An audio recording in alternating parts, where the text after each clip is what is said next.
Hi, this is Tove Rose with the Happy Theologist podcast. Thank you for all my subscribers who've been joining. If you're new and you're just checking us out, that's okay. Go on over to toverose.substack.com, register, become a paid subscriber. You get first dibs on everything, all the good stuff. And I'm not kidding. Some of it really is some good stuff. At least tell me. So my name is Tove Rose. For those of you who don't know, I'll give you just a little bit. I'm a Jewish believer in Jesus. I have been in the entertainment world. I've been in the professional business world. I do theological writing, which is why it's the Happy Theologist podcast. And I do lots of other things. I'm also a dad. I want to introduce you to somebody who is, we think, related. We think we're related. One of my father's cousins. No, it's your grandfather. It's my great-grandfather. We think that Tove's great-grandfather is my grandmother's brother. So this is Zsiporah. So there you go. This is Zsiporah. So Zsiporah is awesome. And I don't know. Aunties are probably watching. Oh. Do you think she looks a little like? Okay, that was a really special time we meet. So we've known each other for years in a very odd way. And that you shared when you were interviewing my husband, Michael-David, the harpist. The previous podcast. That's right. And so it turned out Michael called me. He called me from Kansas. He said, I'm here with Tove Rose. And I said, Tove Rose? We love Tove Rose. He's our Facebook friend. He's really popular. And Michael said, well, I have something else to tell you. I said, okay. He said, do you know what Tove Rose's name is? I said, yes, Tove Rose. He said, no. It's Rosenzweig. And I went, because that's my mother's family, Rosenzweig. So just one generation back. So I was pretty excited. I think that we may be I think it's likely that we are related. And, there's a lot there. You're a mensch, et cetera. And so, I think we kind of go with the same flow. And so thank you for inviting me on your show, Tove. And I do think you are some sort of a cousin. Same. Thank you. You have a very interesting history, and that's one of the reasons I wanted to bring you on, because I promised my audience I would introduce them to my friends, and some really interesting people. You do have interesting friends. You are very interesting to me. So we actually have some similar background. We do. I worked when I was a kid. I tried to break into Hollywood as a child actor, doing commercials. Didn't. I also trained as a classical vocalist and dancing. I've toured. I've been involved in chaplaincy with entertainers as well. Actually, at one point, one of the companies that I ended up consulting for and ended up being the CEO for briefly was launched on the front page of the Wall Street Journal. 20-some years. Yeah, no, it's crazy stuff. Yeah. And that was helping entertainers protect their social media profiles when the social media thing was just beginning. Yeah, now they don't want it protected. Right. Yeah, now they want all the crazy stuff. So we get that. I don't, but they do. Yeah. But so you have a lot of similar experiences. You have toured professionally. Yes. You are a filmmaker. Yeah. And you have an incredible testimony. I do. I have a really fascinating journey that's taken me these decades to come to. So I call myself a child of the 60s. And basically that means I was born in the 50s. So you can do the math. You're welcome to. And I grew up in the 60s and I experienced the 60s revolution, the turbulent times that took over North America, particularly a lot of the world, really. But North America, social upheaval, socioeconomic, demographics changed, but people's mindsets changed. And we went from June Cleaver, Warden June, Leave It to Beaver. We went from that, I loved that, to the Partridge Family. So that was, kind of sanitized. And then it was the 60s and the groovy hippies happened. And I was there. I always say I was there whenever someone says it was something, that happened at Woodstock. I go, I was there. I was in the original. So, my dad. Yes. He was actually a volunteer firefighter at Woodstock. Oh, wow. That's nice. So I wasn't actually there. I actually just knew about it. I was a few miles away, but that era, I was actually on the West Coast in the Vancouver Woodstock. So, but that whole era, Well, it's interesting. If you watch the movie Jesus Revolution, I've seen it 3 times. If you haven't seen it, go see it. If you're young, it's an eye opener, and it's magnificent. And if you're our age, then you go, oh wow, I was there. That's my life. We were all seekers. We were all looking, and we were looking in the wrong places. And none of us dreamed that I was writing my testimony for a man, lovely man. He's a Hindu, Buddhist, Universalist, something. He's a lovely gentleman. And I was explaining to him that I rejected my Jewish background. So what happened was I was raised Jewish. I went to Hebrew school from the time I was 9 through 12 years old, 4 years, 3 times a week. So I can read, write, pray, sing, daven, you name it, I can do it, except for converse. Back in those days, nobody was flying to Israel, and we didn't think it was necessary to actually speak Hebrew. So I can talk at a grade 1 level. But the things that were happening back then, it just took us by surprise. So when I was seeking truth, it was the era of the 60s. Eastern mysticism was coming into America, and we all thought that was cool, and that must have the truth, because it seemed like there was no power in Judaism or Christianity, but that wasn't true. There was power, but we didn't understand it. And so I traveled actually all over Canada, from West Coast to East Coast, and I have traveled all throughout the United States of America. Not all of the states, but I would say 2/3 of them at least. Traveling, singing, hitchhiking. My father was a traveling salesman. Sometimes I'd go with him. But my Jewish background was within my heart. It was cultural. It was how I was brought up. And I love the feasts and the family times and all of that. But I figured it didn't have a religion that I could connect to until, so these are parts of my story you don't know. Yeah. I was in Vancouver, and I was in a horrific, before I had the motorcycle accident, I was it was in LA, and I was making a disco record. Oh yeah. So first I'm trying to think about this, and my husband right here, he can help me. Okay. So I had a horrific accident on a motorcycle, and I flew through the air, and it is a miracle that I am alive and have had children, live to this day. And I was in Vancouver, and I was hit direct on while I was on a motorbike. Just then, yeah. And I was in the hospital for 3 months with injuries. And beside me was a young woman who had a severe disease. And she was a Christian, and she started sharing with me. And I thought, well, why would you even want to be a Christian if your God is allowing you to go through this horrible thing? And I think right there is a supposition we make that we're entitled for God to make everything great for us. And the truth is, he meets us in a different way. And that's not a cop-out. If you've ever walked it, and if you know what it's like, it's not about you being entitled. It's about him being gracious. And that there's a difference. And so I was in the hospital, and then I got, I recovered, and I went to work, and I met some people, and they were also Christians, but I didn't know that. And I didn't really know what a Christian was. I thought they were just church-going people. I didn't understand because of my Jewish background.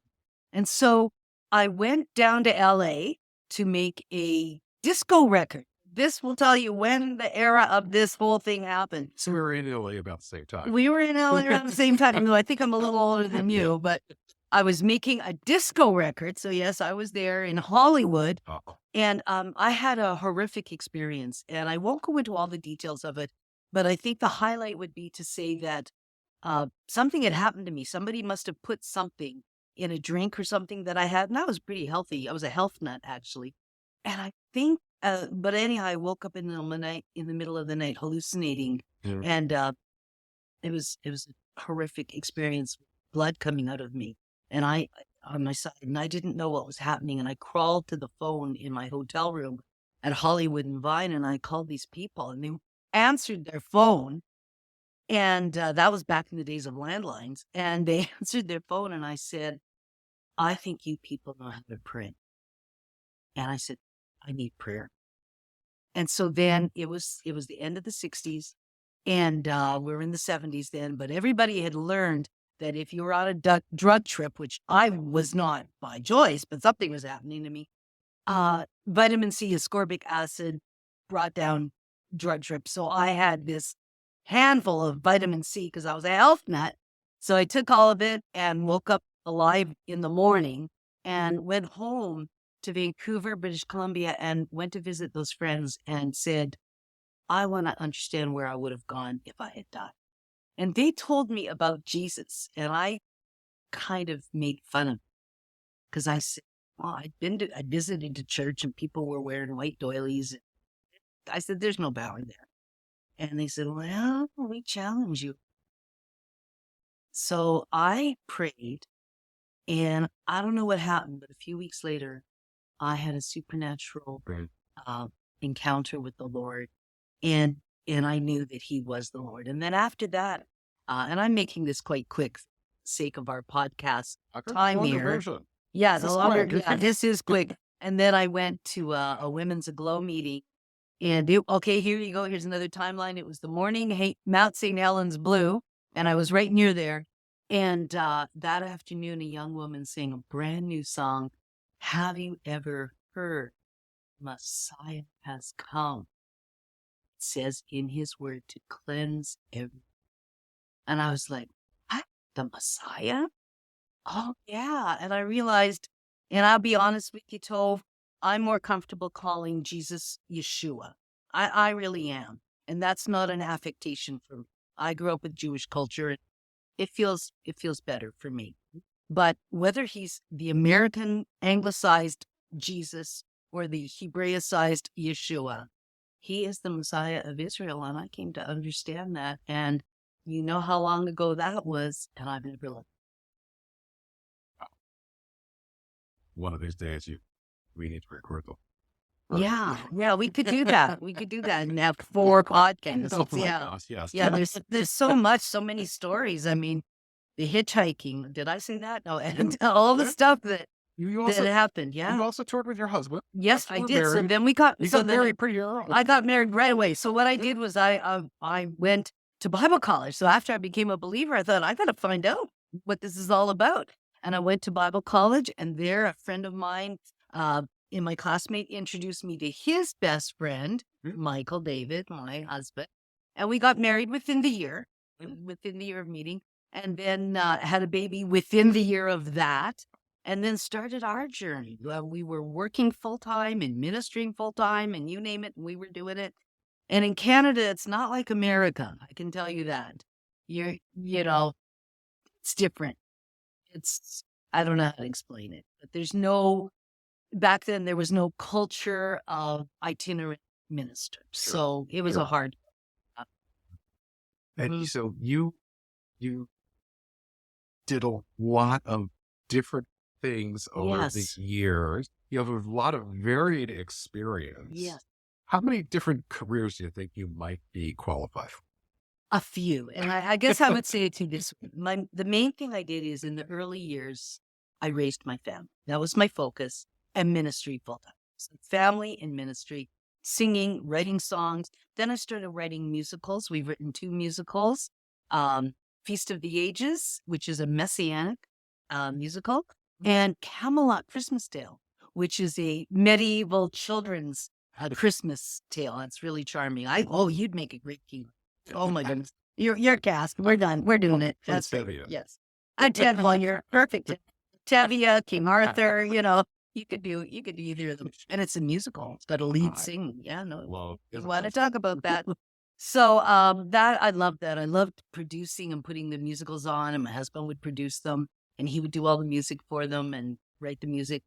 And then we had a school. We had for 6 years in Canada, which is amazing. We had a Christian Messianic arts school, and so those were very creative and beautiful, fertile days, helping children, teaching them how to think. It was a classical education school, really dedicated to teaching young people how to use their minds, you know. Yeah. And so you've written songs, Yeah, yes, you've done musicals, yes. plays, Mhm. you've made film. We're in that right now. We've been Okay. associated with a filming company, and they're the ones who made the movies, but we now have our own screenplays. Mhm. And that was Cube City. I'll give them a shout out. And they got some really, really neat films. And what happened is then we went, so after that season of raising our children, and our son went off and joined the Israeli army. And when that happened, 2010, then we started traveling the world and ministering full time. And that is a whole other podcast. We've been to Singapore, Israel, Guatemala, you name it, Barbados, Indonesia, Malaysia, and brought the harp there and brought Messianic and so many people loving Israel. It was so, and yeah, and it keeps going No, it's okay. forward. So let me Keeps going ask you forward. about Yeah. something. I mean, you Okay. have to talk about it, but I Okay. think it's kind of a fun story. Okay, sure. Accidentally enrolled in film school. Yes, actually. Oh no, I accidentally enrolled in Oxford University. Not University. those- What? yeah. Okay, It was like, what, a year ago? that was 2 years ago. 2 years ago? Two- Okay. Just 2 years ago. Okay, and I'm 71. So at 69 years of age, it has been the dream of my life to go to Oxford. So I thought I'll sign up for some courses, the online course, right? And I was going to study creative writing. I'd already started screenwriting at that exact same year. So we were in an amazing moment where my husband had projects and was doing projects for some people in the United States. We had a visa, we had a little house, and it was like a moment where it was like a gift from the Lord for me. So, pardon me for sharing how wonderful it was, but it was wonderful. It was just before the lockdowns. Right. And so I went online and I applied for these courses, and it took me 30 days to go through the application process. And I said to my husband, man, I deserve a degree just for putting the application. And I was joking. Then they send me an email and I have to have an interview with the dean of the department. And I said, why do I have to have an interview? If you sign up for an online course at Kansas City University, I don't think you need an interview with the dean, do you? I don't know. So I said to my husband, and I was a little touchy that day, and he forgave me because I was nervous. I was going to be talking to these British university professors, the dean of the department in Britain, and I was nervous. And we had a lot of fun. It was a great time. And 6 weeks later or so, I got an email from Oxford University congratulating on my application and entrance into Oxford University. It's just amazing. And then they said, and I wasn't sure if they meant it. And they said, we will be sending you your Oxford University card. So I have a student card. Future graduate of Oxford. Yeah, pretty exciting. It is exciting, and I'm loving it. I'm absolutely loving it. Yeah. One of the things we talked about in Michael-David's podcast were people who are artists and artistic cannot stay stuck in just one thing. It's like Often, we are often very much involved in many different kinds of creative That's very adventures. often typical. Yes, absolutely. And so you Yeah. are you've been a musician. You've been a mom. You've owned companies. Yes. Right. Yeah, Right. I've started companies. Touring. Yes. Being Yeah. an artist touring. Yeah. doing all the, That was a lot of work. this You're is- right. it's And just it's a lot of business, work. too. Yeah, that's right. You also have an online boutique. Yes. Design. Yes. Stuff, I right? do. And I want to thank you for bringing that up. Yes, I do. So what happened is, and actually you don't know how it got started. I want it. It's a supernatural story. It was about 5 years ago, and a friend of mine, I was up in Canada, sent me an email, and she said, Zsiporah, I had a picture of you designing Israeli purses. And I thought, well, I don't design, I don't do art. And that sounds cool, but what's she even talking about? How's that possible? And actually I went, that was on a Wednesday or something. By by Sunday of that week, 10 designs scratched out. I'm not an artist. Mhm. And then I started going online looking for art. And then I started, it was a long journey. I will tell you that. You'll look at the fruit of it. But it actually was 2016, I think. And it wasn't until 2019 that I had the art I needed and the supplier I needed and the drop ship system that I needed. And what happened is, as I moved forward with what I was looking for, the world was helping me because the world was creating dropship systems, Right. manufacturers in America and overseas. They create products that you could put art on, and it's become a thing. It's become a thing. So what's happened is I have some stores, and the stores I have 3 stores, and my oldest one is my Israel style store. And that is the one with the Israeli purses. And that still is close to my heart. I should have one here. I have a bagel pad in the back room. But you can go on you have to go to Etsy. We had some glitches, but the Israel style store is still alive on Etsy.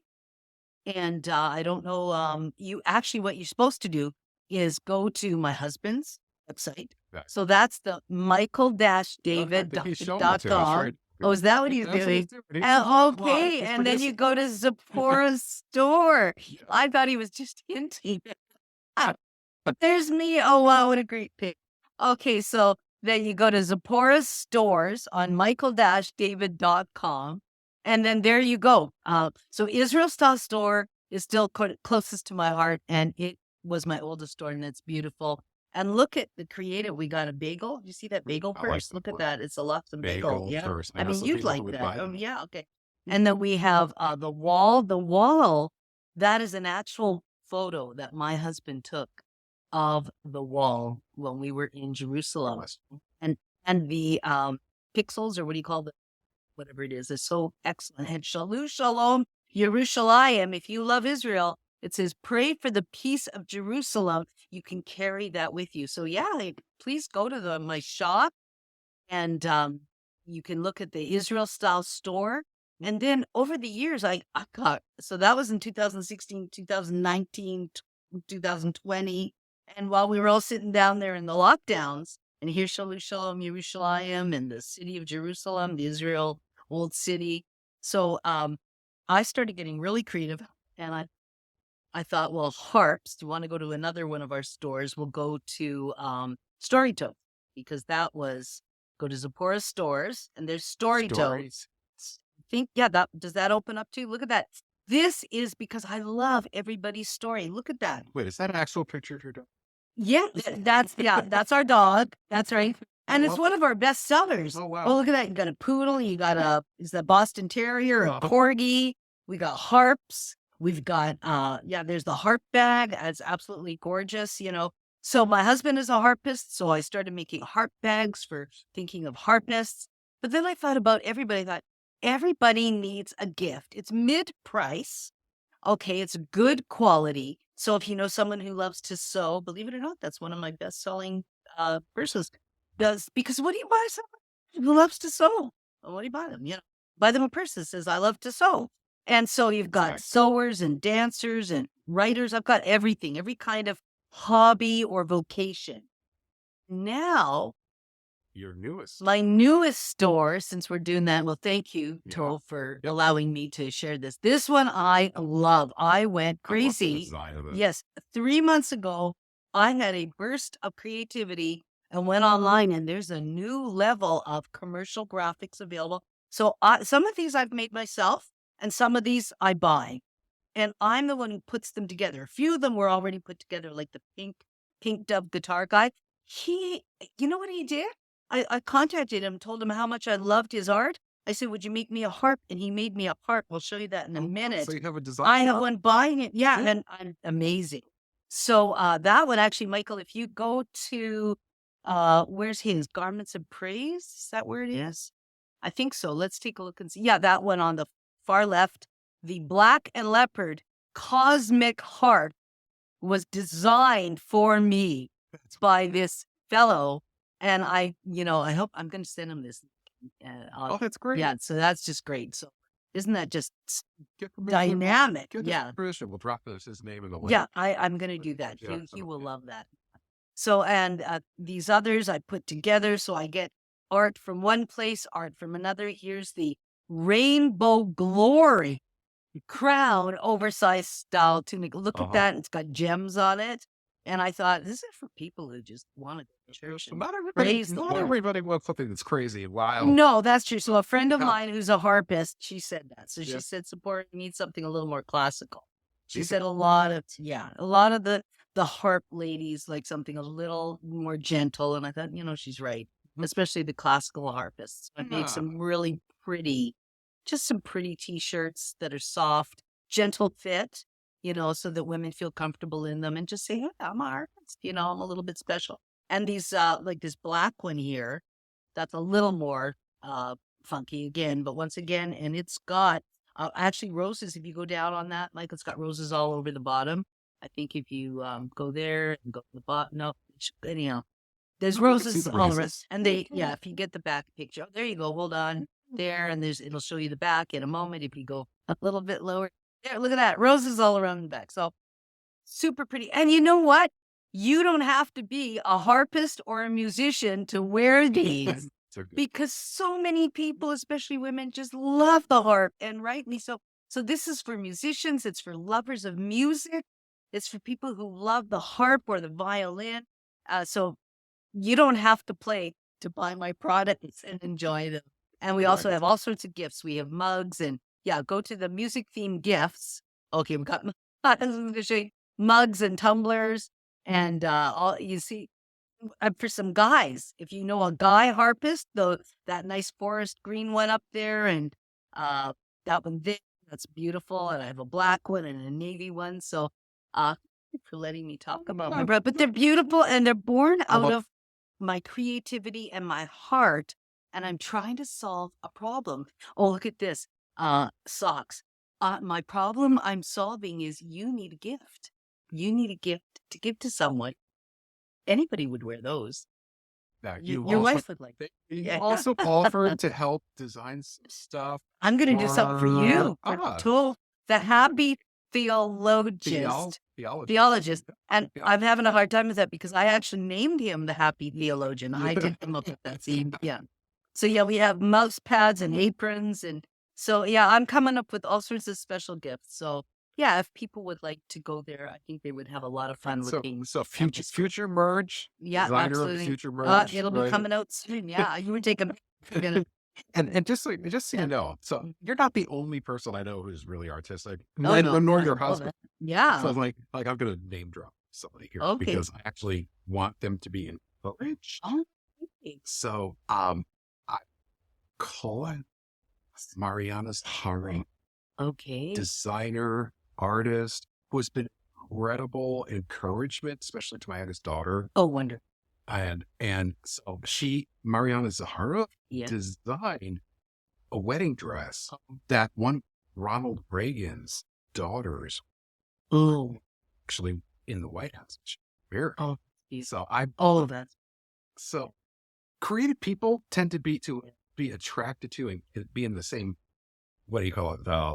What's the Vibe. groove Yeah. and movement Yeah. sphere Yeah. as See, orbit. That's the word. Orbit.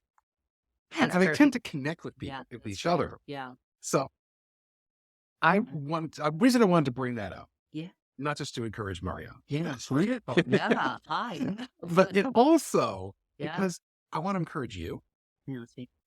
You're 71 years old, right? 71. I am 71. You are and I'm- 71 years old. Yeah. You will be graduating from Oxford Yes, I will. Yes, I will. in the not so distant future. That's right. Okay, so anybody who's Yeah. wondering, like maybe you're 20 years old, and your Yeah. life is completely screwed up, Oh my and you're never goodness. going there. Or maybe you're I've 30, been maybe there. you're 40. I've been there. Yeah, I was 50, you feel like Yeah, what but the heck has happened to me? no, Look it's at a this. journey. Be inspired by It's a Zsiporah. journey. It's a journey. Absolutely. Be inspired by others who are like her, who are walking. They're pressing forward. They're continuing. They're looking for new dreams. Yeah. And God Yeah, is I'm giving with you. answers, and giving wisdom, and giving discernment, and giving strategies to accomplish. I think that's a word for people who are listening or watching. I'm with you. Yeah, and that's a prayer for you. We don't even need to pray. That's the prayer, that you will be encouraged and receive the creative inspiration, that you will be inspired and reach out and hold on to what God can give you, because He will. He will. Yes, it's Spoken by people who, there's a place in the Bible that says that Paul talked about he knew how to be abased and he knew how to abound. He's been low and he's been high, like in the sense goodness happened to him, and he's had lowness. He's had hardships. So when people are watching and sometimes they see people experiencing creative renaissance or something wonderful in their life, and they think, well, you don't know what it's like. I'm just going to say, yeah, we do. Yeah, sorry, we do. that's right. Been there, and I didn't want to talk about it. I'm not going to. So, we've experienced great heartache and great pain. And sometimes when people hear me sing, they, I don't look like some singer, but they're touched by something in my voice. That's what touches them. And they say, wow, what is that? And I go, it's pain. It's the pain. The pain, the price you pay, it changes your voice and what you get. So whatever you're going through, it's valuable. I remember. Yeah. Ben, since you're watching the Happy Theologist podcast, Shalom, take a look. Links down below. There'll be some links there. And sign up, be a paid subscriber on tovros.substack.com and also on Apple Podcasts, and you will get the best of the best, everything on offer, and first dibs on everything too. Shalom. Shalom.